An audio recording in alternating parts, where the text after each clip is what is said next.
until the 2008 election, and then somehow it disappeared from MSNBC, the New York Times, and so on. He has remained active in all kinds of causes throughout his life, but really it is the Port Huron Statement itself that is the reason why we invited Tom Hayden to come here as the person who helped to reintroduce the idea of participatory democracy to people who had been shut out of the political process. Please welcome Tom Hayden.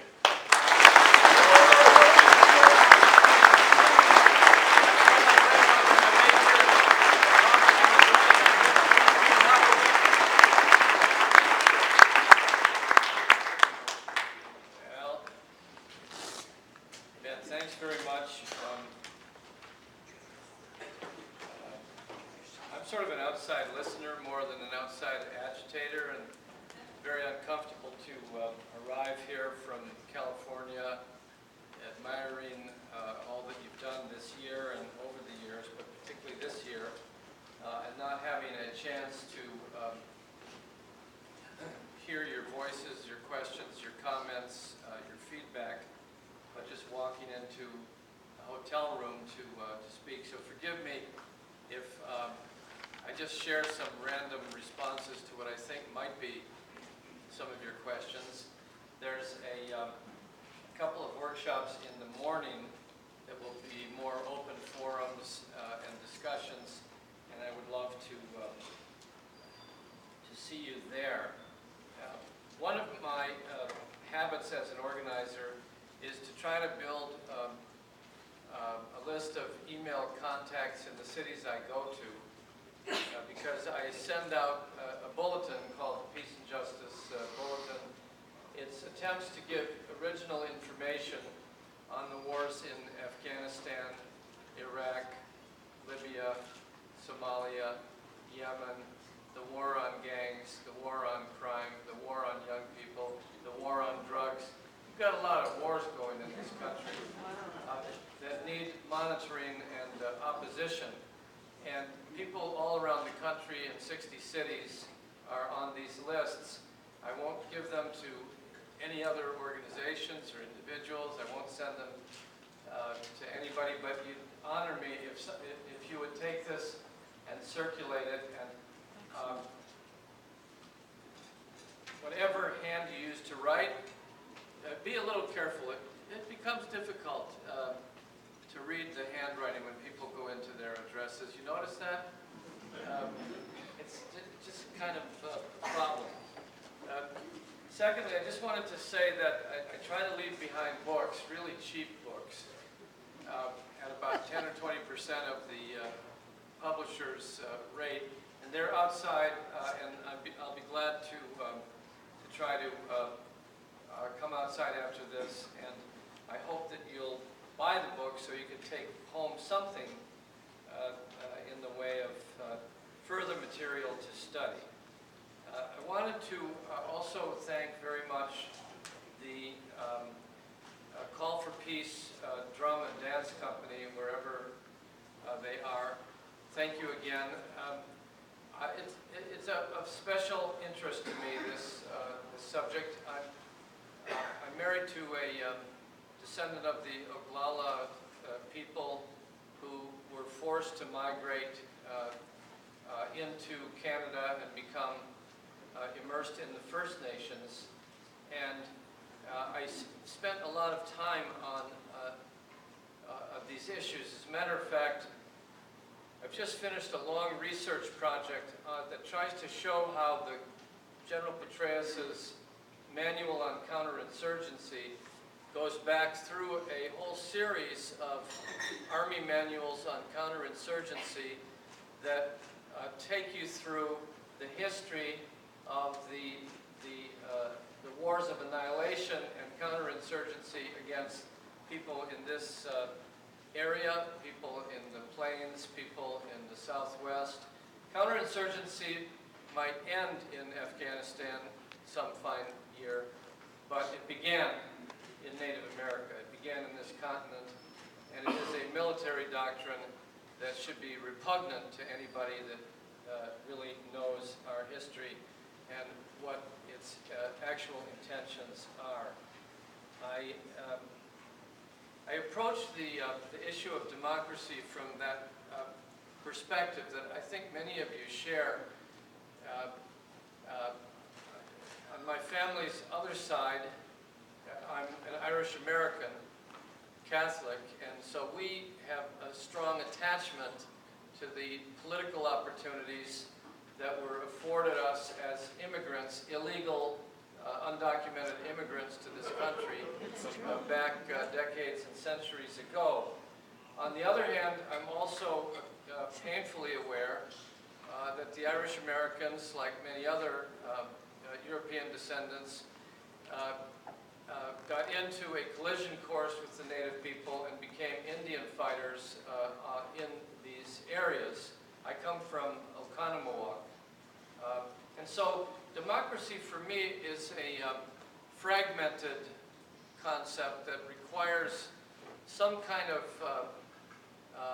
constant improvement, and improvement requires an understanding of the first facts, not a glossing over. And the fact is that the democratic structures that we have built are built on the destruction of original inhabitants and original landscapes and ecosystems here in North America. Anything less than that understanding will result in a continuation of the democracy that some of us are proud of and the rest of the world is very skeptical of. So it's just as a practical matter, I think we have to have that historic understanding. Now, my family comes from Oconomowoc. Tried to see it today. Paul had to go shake some hands. Good for him. But I wanted to mention that I couldn't find the original Oconomowoc today because we were in a hurry, but also it is mauled over. It's unbelievable. Every time I go there, there's a new strip, very handsome buildings. They seem to have been put in last night, though. There's a kind of a very glossy modernism about them. And because my family came from Oconomowoc, and I spent all my summers here growing up before graduating at the University of Michigan, I was very much immersed in some parts of the state's political history, especially populism, and my family would divide fairly evenly between Joseph McCarthy and Robert LaFollette types. So I would be, I guess if I was among you this past year, you'd put me down as an undecided voter, looking at the demographics. And I do think that this conflict between progressive and reactionary forms of populism should be at the heart of politics, and certainly has always been at the heart of social movements. In my study and participation in social movements, I've developed a little theoretical description, but it always ends in these two forms of populism. They begin in mysterious ways at the far margins of the social order. They arise and go through trials before they pass through transformative moments and enter the mainstream and slowly march towards majority status. If they come from movements before, if they echo what we feel is somehow our natural identity, they succeed in time, sometimes over 100 years, rarely overnight. But they succeed as they become a majority and they achieve their original goal, which could be collective bargaining rights or voting rights or all of the other achievements of social movements down through the centuries in our country. And at precisely the moment they achieve their goal, they are met with new quandaries because, on the one hand, the movement itself divides between pragmatic people who want to secure the victory and people who've been radicalized by the process and now want more than the right to vote, more than a cup of coffee, etc. And this is an inevitable pattern I'm describing as far as I can tell, not easily curbed, but the more we know about it, we may tolerate these divergences.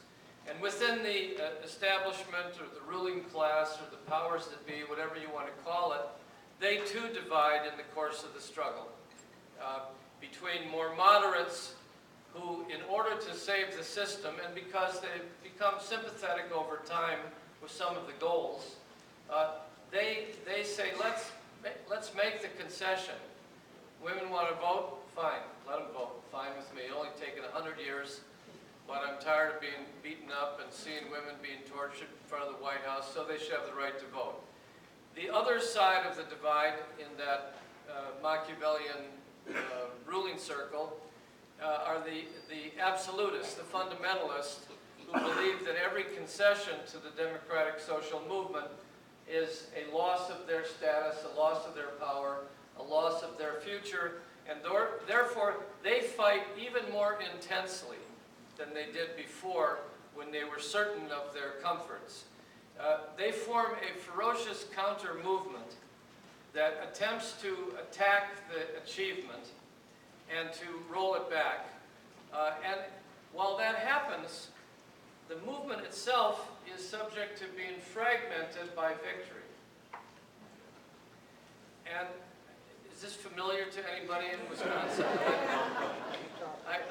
I don't think it's universal to the whole earth, but it is my experience that when you win, your base can demobilize or split, and the other side can become more extreme or intense because they perceive that they have more to lose.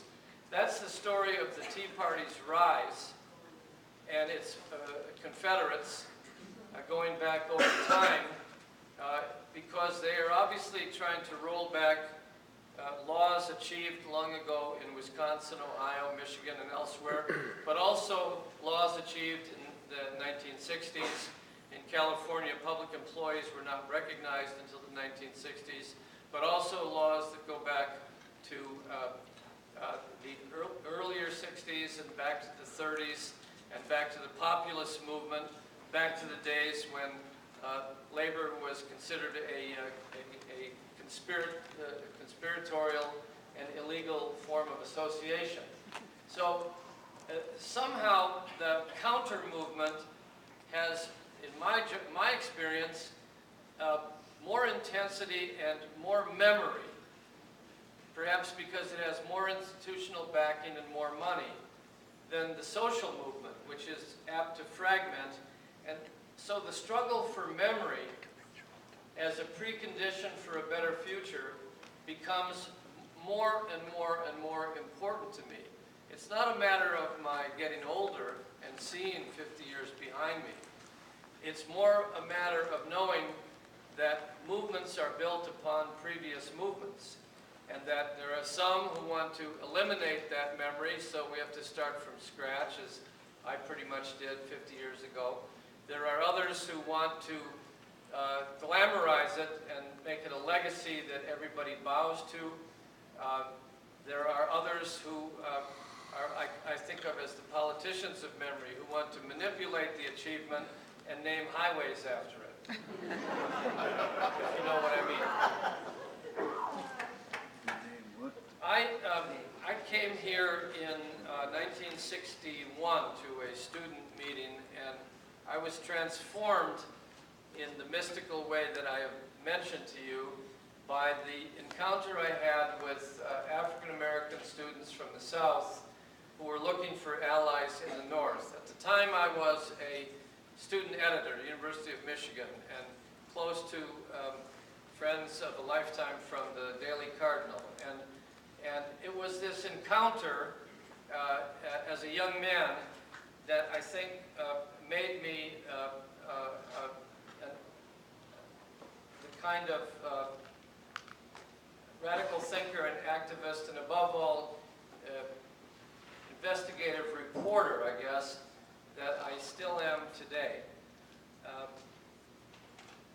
There was a blessed moment of 60 to 62, and it's quite forgotten.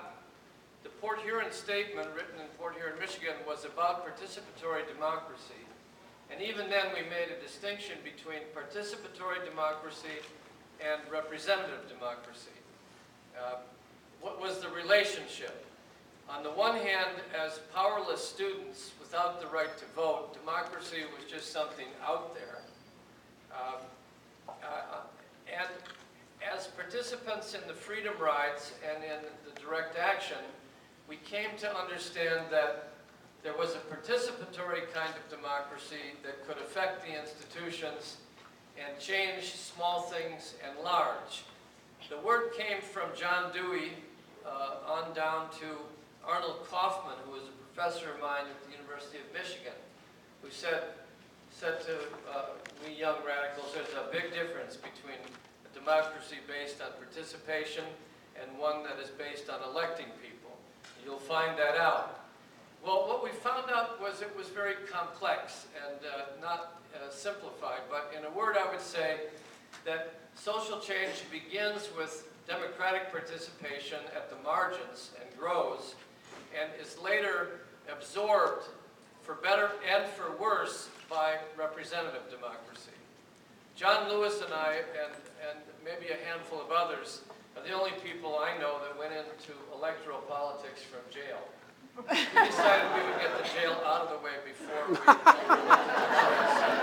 others have chosen the reverse path, as you can understand. So I went from Mississippi and Georgia and Ann Arbor into, I volunteered for a community organizing project. That's why I'm anxious to hear what Jerry has to say about the Poor People's Movement, because we thought that out of the direct action in the South and the breaking of the grip of segregation over the voting process, we could combine civil rights and anti-poverty through a process based on community organizing, just somewhat, I think, the way the liberation theology movement started in Latin America, going door to door, living in voluntary poverty, and turning the apparent nothingness of apathy into the vitality of community organizations based on people who had no previous organizational experience, but learned that they could be empowered by learning how to organize and assert themselves. And it was amazing. We were prepared to give our lives, or give at least a decade, and we went off with no money and found apartments and lived on a couple dollars a day, eating rice and trying to be even poorer than the poor. The poor actually were starting to be critical of us. They wanted to be middle class, and we were trying to be distant from the middle class. But that was all worked out. In any event, hundreds of us went to northern ghettos and barrios and to Appalachia to complement Mississippi Freedom Democratic Party organizing in Mississippi. And if you look at the Port Huron Statement, you'll find no mention of Vietnam except a single word, because we felt that we were on the way towards a domestic democratic revolution in the United States across racial and class lines, and with an uneasy but practical relationship with the Kennedy administration. Vietnam was the farthest thing from our minds. Then two things happened that were etched in our lives forever. One was the factor of assassination. Most movement models and theories do not include assassination as a major variable. But from my experience with the Kennedys and King and Malcolm X and many others, assassination was the variable of the 1960s experience. Yeah, really. And people have been in denial about trying to analyze how it set things back. But in one sentence, I'll tell you this. We were denied the possibility of building a successful, progressive majority movement that would come to power electorally and in unions and in community-based organizations to test how far democracy could be utilized in achieving profound democratic, economic, social change. Never know. We became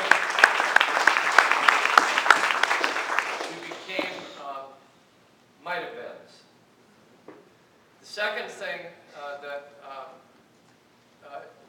we were blind to, I should have learned from William Appleman Williams' books and lectures that the unique character of America is its so-called frontier culture, expansion culture.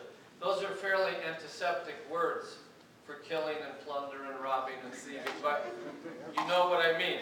His theory in a nutshell was that the United States had the unique opportunity to divert class and social conflict by channeling people on the frontier all the way across the Indian Wars to the West Coast, then to Japan, all the way to the wars of my lifetime, which seemed very much to me broken treaties and violent genocidal attacks on native people organized in tribal societies, from Vietnam to Iraq to Afghanistan to Libya to Yemen to Somalia. So it's not over, but Vietnam was unexpected. I actually believe now, having studied it for 50 years, that it was a tactical maneuver. Other people think it was the nature of our system. I just don't know. But what happened in '64 is our hope and dream for a progressive majority was demolished by two things: the refusal of the Democratic Party, despite Wisconsin's objections, to seat the Mississippi Freedom Democrats, and in the same month, the Tonkin Gulf operation that was secretly held from the American people for years that sent us into Vietnam. We did not know in 1964 that 100 or 150,000 of us would be facing a draft in 1965. And so any hope of civil rights in the North or economic progress against poverty evaporated because, simply because of the diversion to war and the absorption of funding that could have been used at home into the machinery of death of so many tens of thousands of people. And to put this in perspective, we have to ask whether the same thing is not happening today. What I'm saying is this, and let me just say it briefly. I started as a young man in Ann Arbor and Atlanta and Macomb, Mississippi and Madison in my travels, thinking that we were going to foster a democratic American reform or radical reform or social revolution, and wound up realizing that everything I was trying to do by knocking on doors to end poverty, end discrimination, build housing, garbage collection, rent control, all of those efforts, again and again through my 50 or 55 years, are always dissipated because of the escalation of a foreign war. Like nowhere else on the planet is there a country which, with so much democratic potential, that is somehow, I'll leave it to you to analyze why, but it somehow always squanders its potential on war. So what I would add to the issues that were raised this summer, and I followed Wisconsin from afar by phone, and I chose not to come here after being asked to because I thought the outside agitator thing would be probably a foolish diversion, but now I'm here. to say, there'll be no solution to the budget problems of Wisconsin or California without an end to the war in Afghanistan.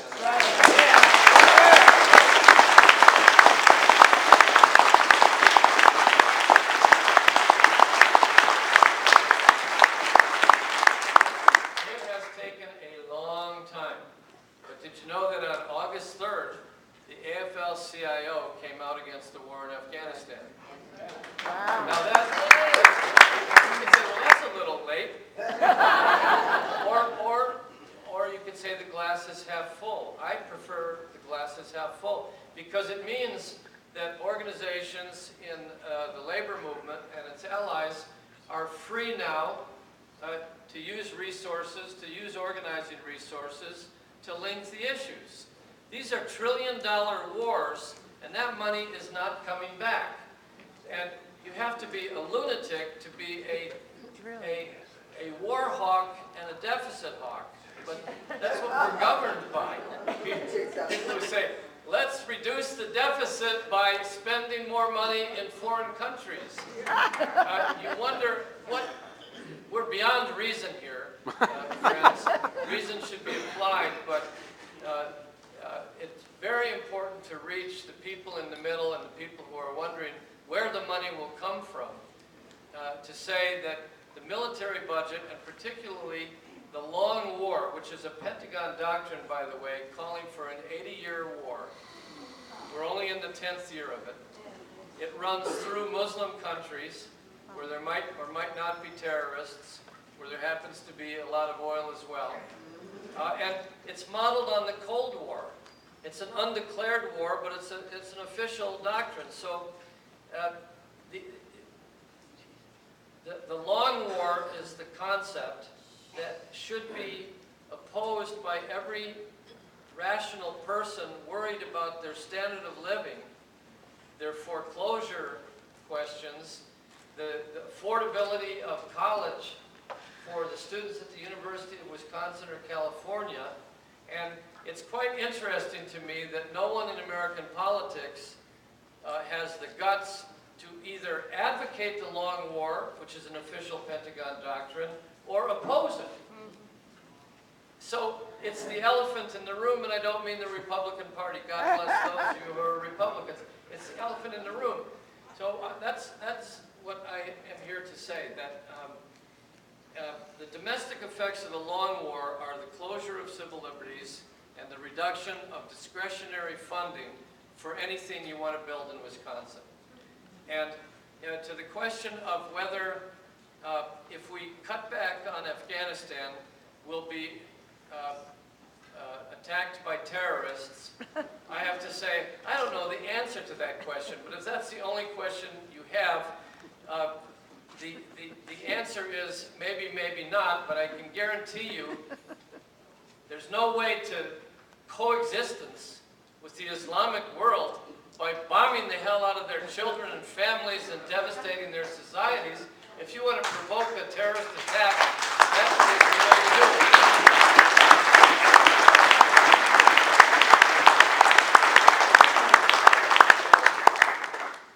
It's going to be a long war is going to require a long peace and justice movement. But there are steps along the way. Just as in the 50s I thought I lived in an age of apathy, but there was the Montgomery bus boycott. There was Little Rock. You know, we had a Republican president who sent troops into Little Rock to enforce an integration order. But I was brainwashed into thinking, even though I was part of the Beat generation, that it was a time of apathy. I didn't notice these precursors in the Beat generation or in the Deep South. They were seemingly isolated, marginal events. In the same sense, I would suggest to you from afar that what happened in Wisconsin this year is a similar precursor of great events ahead.